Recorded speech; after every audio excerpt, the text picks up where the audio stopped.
Hello, I'm Dr. Adam Massey from 168 Edinburgh Group. Thank you for taking the time to watch this video. You're here because you might have some questions about autism, and perhaps after completing our initial survey, you're wondering what comes next. This video is here to help guide you through some key things to think about and the next steps on your journey towards understanding if you're on the autism spectrum. So part 1 is understanding the key traits of autism, and reflecting on these now will be very useful prior to your appointment with one of our members of staff.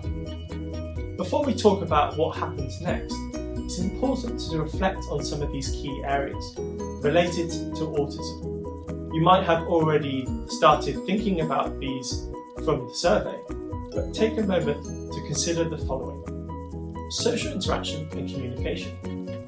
Autism often affects how we interact with others. This might mean difficulties in understanding social cues, maintaining conversations, or feeling comfortable in social settings. Have you noticed any of these yourself? Repetitive routines or behaviours. Some people on the autism spectrum prefer sticking to a specific routine or repetitive certain behaviours. These routines can be a way of creating comfort or predictability. Is this something that resonates with you? Sensory differences.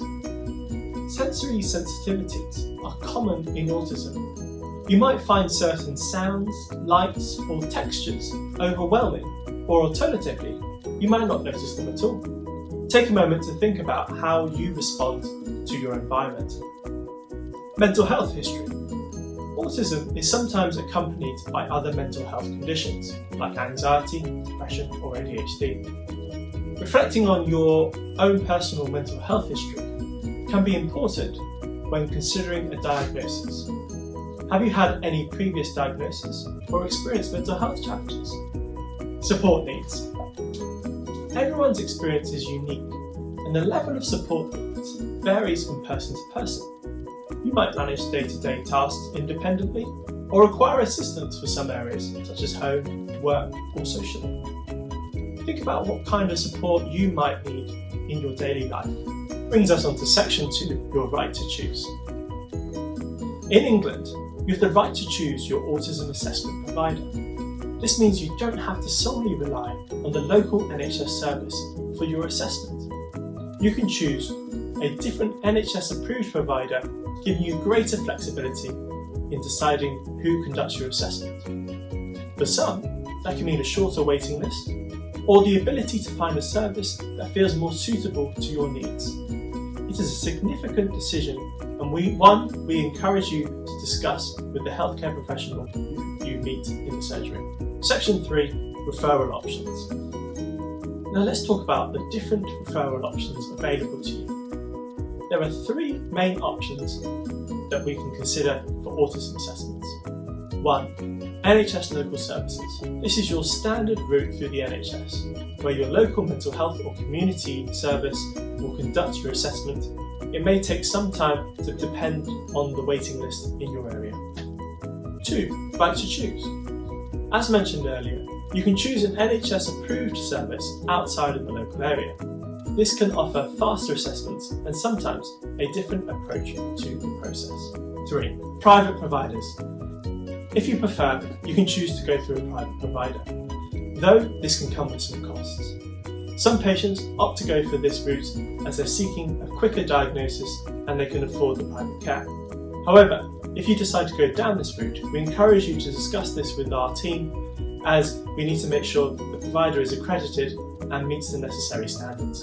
Section 4, the shared care agreement. Now let's talk about the shared care agreement and why it's important if you're considering having a private assessment, particularly if there are prescriptions involved. The shared care agreement is an agreement between your GP and the specialist who's made the diagnosis.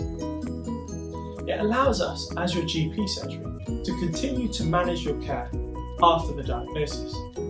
This could include ongoing prescriptions or support for any treatments that are recommended in your care plan. However, If you receive a diagnosis and treatment plan from a private provider, we may not always be able to prescribe the medications recommended on the NHS. This is where a shared care agreement becomes essential. It needs to be in place before we are able to take over the prescription of any medications or ongoing care.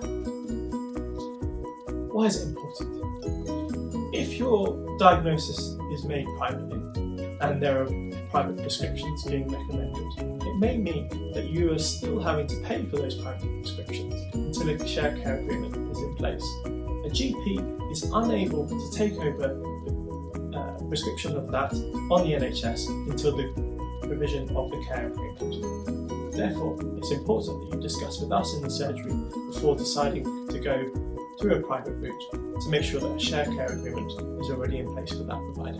If after reflecting on these points, you feel that pursuing an autism assessment is the right step, the next thing to do is to have a conversation with a member of our team. Together, we can discuss your options, explore any further questions, and plan the best route for your referral. Remember, it's okay to feel uncertain or have questions. We are here to help support you at every stage of this process. Autism is a unique experience for everyone, and seeking an assessment is a positive step to understanding yourself better.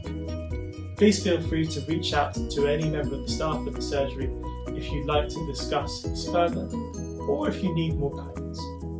Thank you for watching, and we look forward to supporting you further on this journey.